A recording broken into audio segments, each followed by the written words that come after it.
Hi everyone, thanks for tuning in to AADL TV today. My name is Lucy and I am a library tech, and today I am going to show you how to finger knit. So basically, finger knitting is a way of weaving yarn to make a length of something like this. So it's something that you can do at home if you want to experiment with fiber arts, but you don't have any uh, equipment like knitting needles or crochet hooks or anything like that. And all you would need would be some type of yarn or string. You could use just yarn that you happen to have around, any kind of craft yarn or anything like that. If you have kitchen twine, you could use that. If you have some sort of cord from something, really anything will work. And it's just fun to learn how to do this. You can use it for a lot of different things. It's a great thing for kids to pick up and learn how to do because all they need is just their hand and something to weave with, and it can keep them occupied for a while. Especially if you're like someone who likes to be busy with your hands, this is nice to know how to do. So you can finger knit with either 2 fingers or 4 fingers. I mean, I suppose you could do 3 too, but the ways that I've done it have been with 2 fingers or with 4 fingers. 4 fingers is going to get you obviously something that's a little thicker. You can see there's loops in there. So if you were doing this with 2 fingers, the loops would be a little bit looser than this. I did this on 4, so it's a little bit tighter. And just with yarn like this, I mean, you could make bracelets, you could make a headband, some sort of cool belt. I don't know, but it's also fun if you have other things, other craft supplies around. I made these snakes. So this guy's got pom-poms for eyes and a little felt tongue. And this is done with on 4 fingers, but with 2 pieces of yarn held together. And I'll show you that after I just show you how to do the basic finger knitting with one piece of yarn. So I have a few of those snakes here.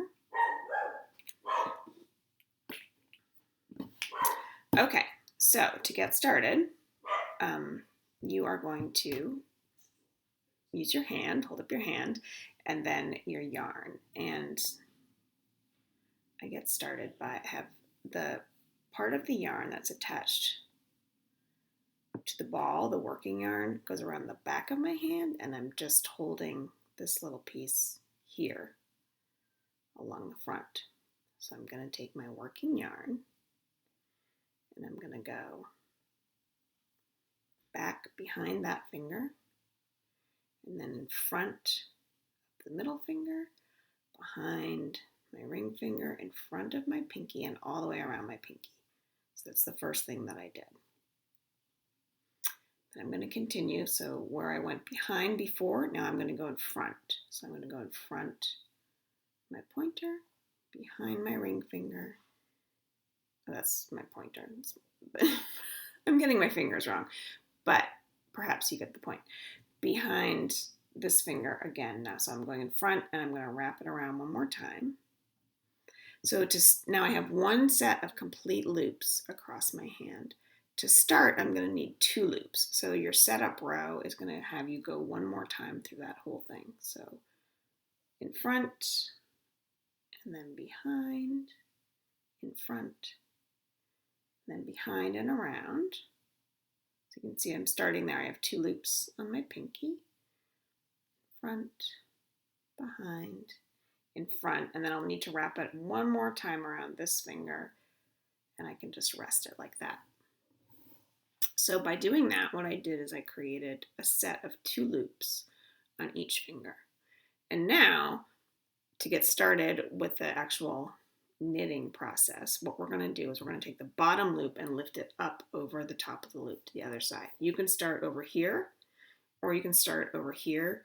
The only thing is that it's just good to remember which side you started on so that you do it consistently. So if we started over here, I would take this bottom loop like this, and I'm going to bring it up over to the other side. We're just going to kind of hang there. And then the same thing on each finger going down my hand. And if you've done this kind of tightly, if you've wrapped it around your fingers kind of tightly, these first steps might be hard, might be kind of hard to bend it over. I would recommend keeping the loops close to the bottom of your finger so that they don't all slide off. So now I've gone up and over with each one of those loops. I have one loop left. I can pull this piece, sort of tighten everything, and then I'm going to start again. So I left this right here. I'm going to start right where I left it by going over my middle finger, behind my pointer, over my pinky and around, and then over, behind, and over and around one more time. So again, 2 loops. So we started over here. So we're going to go up and over with each one, like this, and then I will pull again on that. So where you're looking for this to come out is not here in front, but on the other side. You can see, and it's going to take a while. So we're going to go through it a few more times. I'm not going to sit here and make you watch me do something that's this long, but I'll go through it a few more times just until you can get the hang of it. So again, where we left off, we're going to go in front of the middle finger, behind that one, in front, wrap it around my pinky. So each time I wrap it around, what I'm looking for is to make sure that I still have those 2 loops there.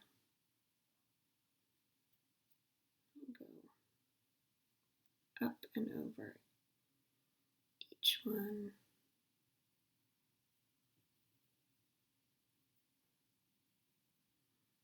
Pull. Keep going.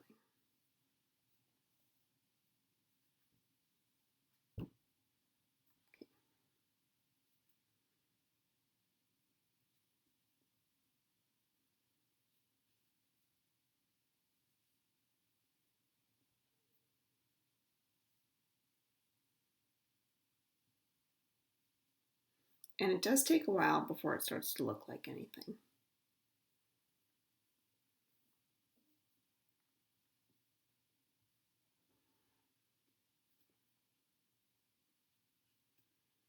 And it doesn't matter which hand you do this on. I mean, I'm right-handed, yet I'm using my left hand here to do this. So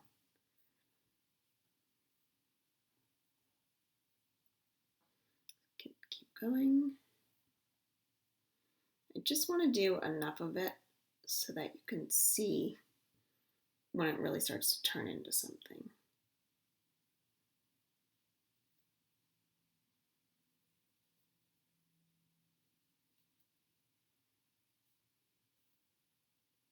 Oops, that one was kind of loose there, but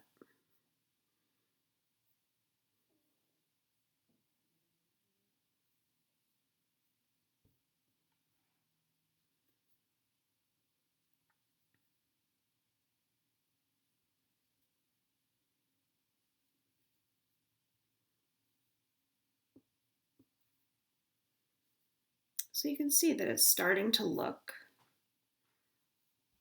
like what I have here. And you would just keep going and going and going until it was the length of something that you wanted to use, or just for however long you wanted to do it. You might find that it's relaxing and something to do. So you might end up with something really long. But I also want to show you what you would do when you've gotten it to the length where you feel like you're finished. You've made a snake that's long enough, or you've made a necklace or something like that, and you feel that it's long enough. And you could really use this for anything. I mean, if you, depending on what kind of string or yarn you are using, but you could do this, and then you could use this like to wrap around a gift, or you could use it anywhere where you would use string or yarn. It's just kind of fun to make it look different. Okay, so let's say this is how much I wanted. and now I'm finished. What I'm going to do is I'm going to keep going through one more set, one more row.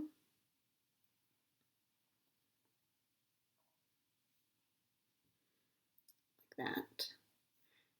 And then I'm going to go up and over. Actually, I didn't need to do that other row, so let me just keep going.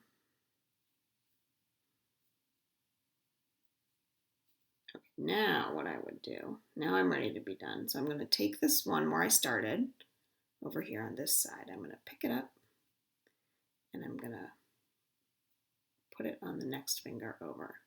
And for those of you who knit, this is a lot like just binding off in regular knitting.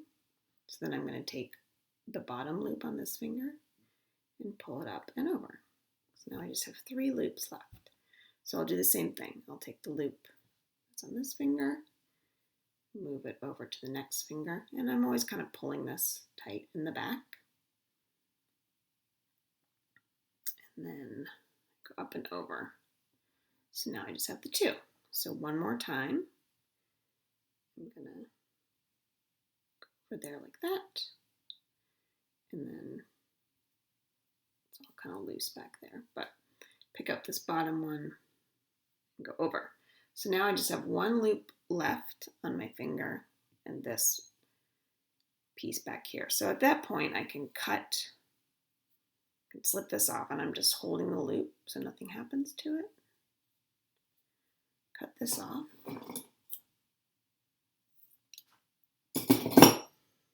And I can just slide it through the loop, kind of like I'm making a little knot at the end, and then pull it all tight. So that's how you would finish it. Just kind of binding it off that way, so you're tying little knots throughout. Now, if you were going to just do it with 2 fingers, it's the same exact process. Instead of going around 4, you would start in the same way and just make, essentially it's like 2 figure 8s to get those 2 loops. So I'll do that one more time. I'm going to hold it like this, and I'm going to go behind here, front,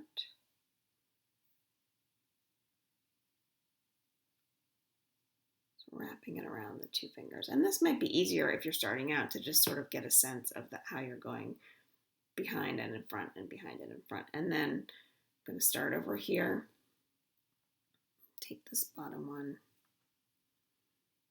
pull it over. I can pull this tight, the bottom loop again, pull it tight, and then I'm going to start the whole thing again. So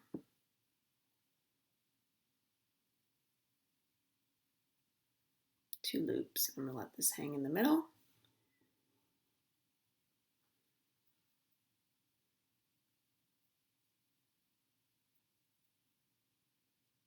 And then pull those over.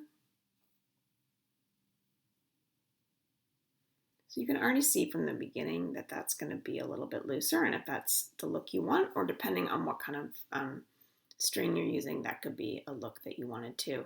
The other thing that you could do is you could start with 2, and if you're going to do this, I would start maybe with the middle 2, and then like if you were going to make a snake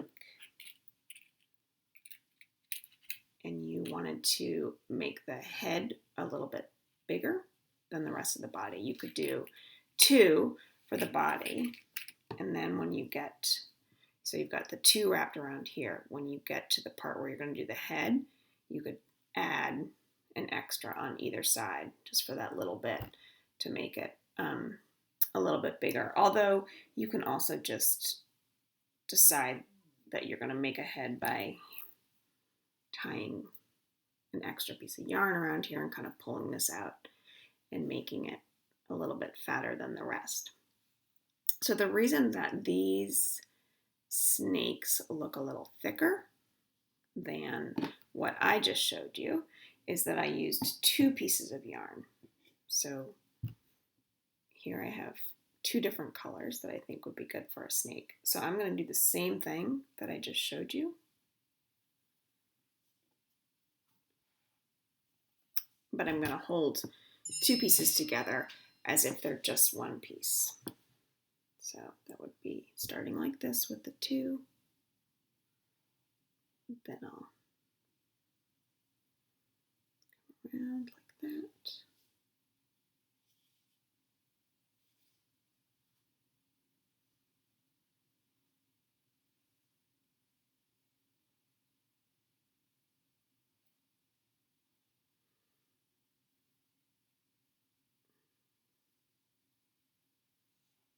Where this gets a little tricky is that it can look like you have 4 loops on each finger when in fact you have 2 because you're counting these 2 colors together as one piece of yarn.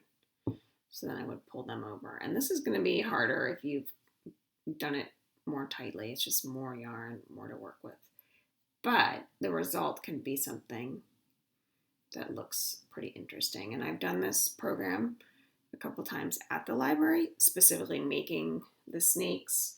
And I've had people even use like 3 or 4 colors and come up with something really kind of cool and intricate. So it's up to you how you want to do it. I think if you try doing the 2 colors together, if you have 2 different pieces of string or yarn, you'll find that it makes this really nice kind of thick end result that comes out of here.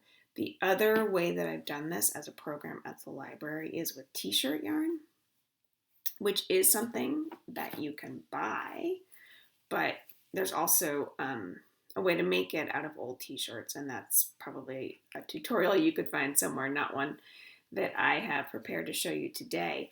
But if you do it with something thick and kind of stretchy, like t-shirt yarn, you get this really nice thick rope. And the program that I did with the t-shirt yarn was to make necklaces. So you had this sort of braided piece here, and then tied some knots and just had this coming up. And that was a really cool and different way to do finger knitting to make something else that's interesting. So there's lots of different things you can do with it. It's also just a great way to occupy your time if you feel like you want to use your hands for something, if you want to get into creating something with yarn that you happen to have around but you don't have any other tools to do anything with that, you can just use your hand. So I hope that you are inspired to give it a try, and that you keep watching this so you can catch on. Once you get the hang of it, it might be a little frustrating at first, but once it clicks for you, I think that it will be easy for you to keep doing. So I hope that you have fun finger knitting, and thanks for tuning in to AADL TV.